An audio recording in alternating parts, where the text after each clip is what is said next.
40장부터는 이사야서의 후반부입니다. 여기에는 여호와의 종의 노래가 여러 번 나오는데 51장은 여호와의 종의 세 번째와 또 네 번째 노래 사이에 있습니다. 여호와의 종을 통해서 하나님께서 베푸시는 구원을 노래하는 내용입니다.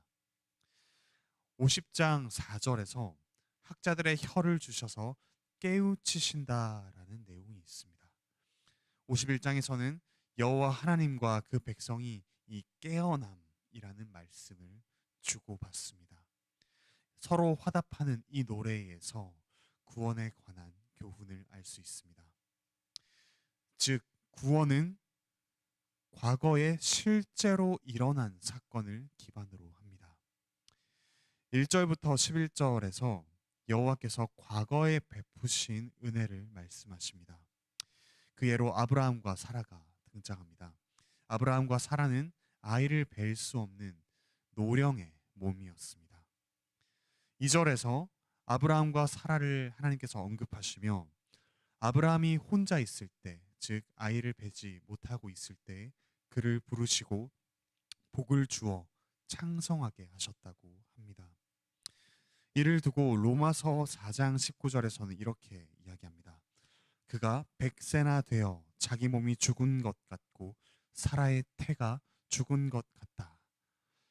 하지만 하나님께서 어찌 보면 황폐하다라고 표현할 수 있는 그들의 몸에서 생명이, 이삭이 태어나게 하셨습니다.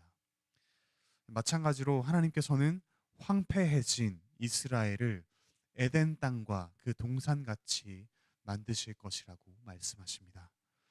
그로 인해서 기쁨과 즐거움과 감사와 서로 노래하는 소리가 가득할 것이라고 이야기하십니다.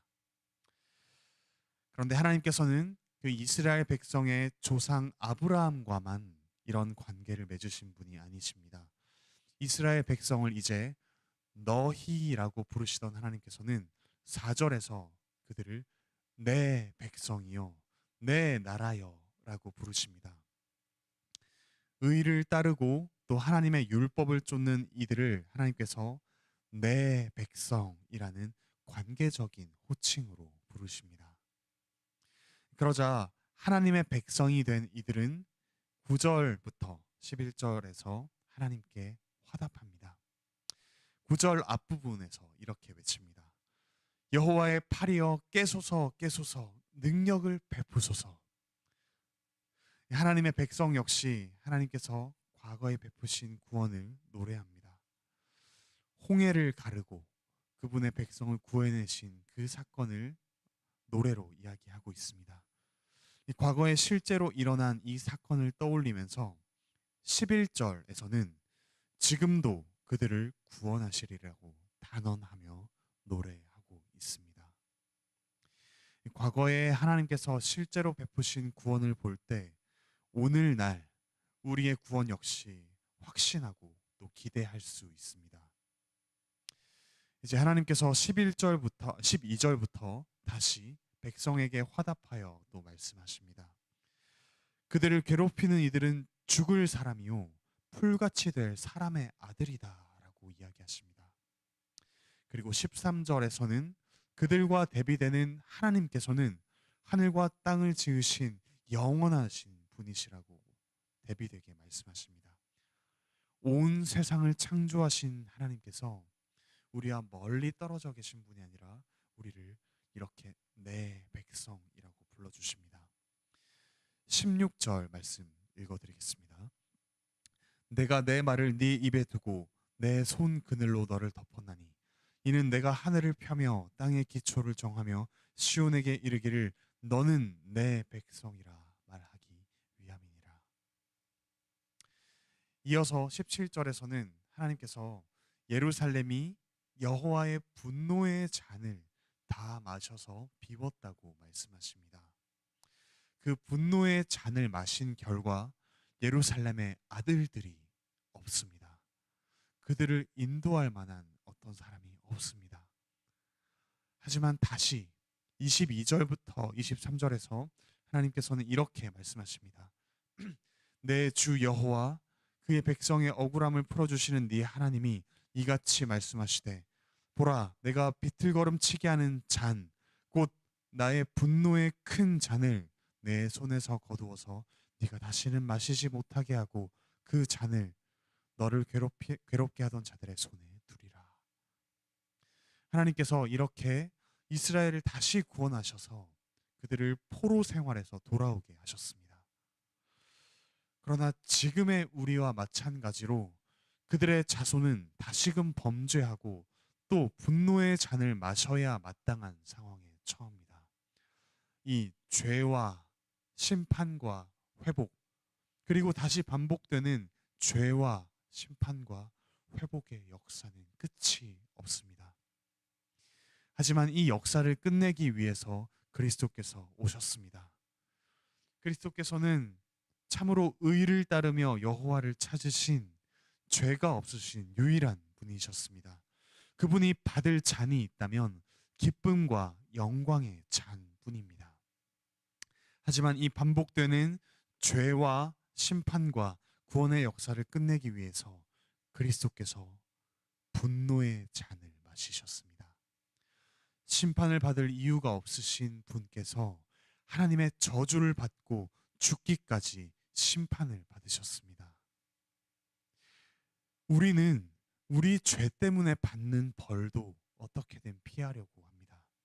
하물며 아무 죄가 없으신 그리스도께서 하나님의 분노의 잔을 받는 것은 우리가 감히 상상할 수도 없는 큰 고통입니다.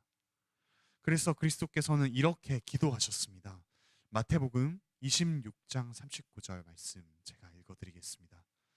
조금 나아가서 얼굴을 땅에 대고 엎드려 기도하여 이르시되 내 아버지여 만일 할만하시거든 이 잔을 내게서 지나가게 하옵소서. 그러나 나의 원대로 마시옵고 아버지의 원대로 하옵소서 하시고, 그리스도께서는 참 의인이시지만 죄인의 자리에 서셨고 하나님의 아들이시지만 하나님의 저주를 받는 자리에 서셨습니다. 우리가 받아야 할 모든 분노의 잔을 홀로 감당하셨습니다. 그 결과 이제 우리는 하나님의 백성, 하나님 아버지의 자녀로서 기쁨의 잔을 받습니다. 그리스도의 은혜를 기억하고 기념하는 성찬의 잔을 나눕니다. 그리고 새하늘과 새 땅에서 받을 기쁨의 잔을 기대합니다.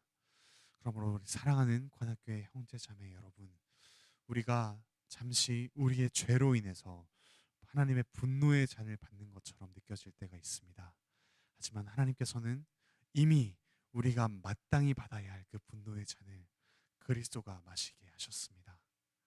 그러므로 우리가 당하는 모든 그런 환난과 고통의 그런 시간 속에서 기억합시다. 그리스도께서 우리가 받아야 할 모든 분노의 잔을 다 마시셨음을 함께 기억합시다.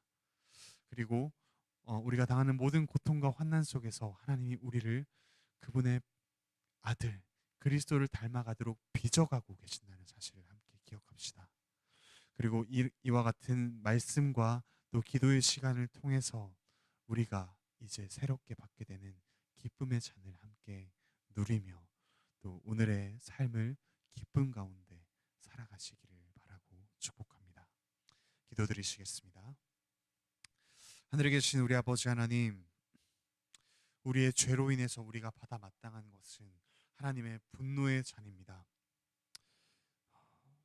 우리는 그 어떤 기쁨의 생명의 잔도 받을 수 없는 참으로 죄로 인해 죽은 죄인이지만 하나님께서 그 아들 예수 그리스도에게 우리가 받아 마땅할 모든 분노의 잔을 마시게 하시고 이제 우리에게 기쁨과 생명의 잔을 주십니다. 그러므로 우리가 과거에 베푸신 하나님의 이 분명한 구원을 기억하며 오늘날 우리에게 우리의 아버지로서 또 천지를 창조하셨지만 우리를 내 백성, 내 아들, 내 딸이라고 불러주시는 그 구원을 확신하며 살아갈 수 있게 주께서 은혜를 베풀어 주시옵소서. 오늘 하루 또 오랫동안 여러 가지 죄와 또 몸과 마음의 연약함과 여러 가지 고통의 문제로 인해서 괴로워하는 주님의 아들, 딸들을 주님께서 아십니다. 하나님께서 이 문제 가운데 있는 이들에게 이 문제를 직시할 수 있는 힘과 또 마주해 갈 수 있는 용기와 무엇보다 이 모든 것들을 통해 합력하여 선을 이루실 하나님을 신뢰하는 믿음을 더하여 주시옵소서. 주께서 고통받는 이들을 회복시켜 주시고 또한 그 가운데 무엇보다 하나님을 사랑하며 하나님을 신뢰하며 하나님의 크신 사랑을 깨달으며 그 사랑 안에 거하고 그 사랑을 나누며 전하며 살아가는 우리 모두가 될 수 있게 크신 은혜를 베풀어 주시옵소서. 특별히 코로나 후유증으로 인해서 치료받고 있는 주님의 참 귀한 종 유해신 목사님 주님께서 회복시켜 주시고 또한 이 어려운 시기 동안에 우리 관악교회가 더욱더 하나님의 은혜를 경험하며 참 서로가 서로를 세워줄 수 있는 그런 귀한 은혜의 시간 될 수 있게 주께서 크신 은혜를 베풀어 주시옵소서.